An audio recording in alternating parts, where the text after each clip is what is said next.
Nata e Bardhë e Kulturës do të mbahet çdo vit më datën 19 qershor në qytetin e Lezhës. Kjo bëhet për të thëritur operatorët turistik dhe për të afruar turistët e huaj. Aktivitetet e promovimit do të nisin që në pranverë në mënyrë që dhe Shqipëria të mos ketë 2 muaj sezoni turistik, por 9 muaj në vit, nga muaji mars deri në nëntor. Creiamo questo partenariato pubblico-privato.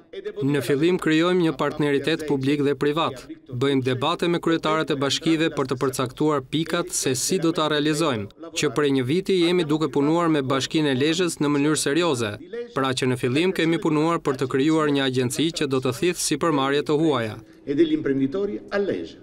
Ndërkohë, ky aktivitet mbështetet nga disa organizma, përfshirë dhe qeverinë shqiptare apo Bashkinë e Lezhës.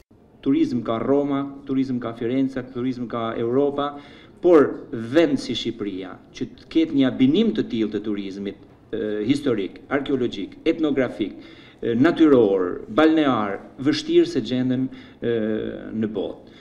Dhe kjo besoj që ne duhet na bëjë të mendojmë se strategjitë janë të domosdoshme për të ndëvënë pikat mbi i për të bërë që të funksionojë turizmi.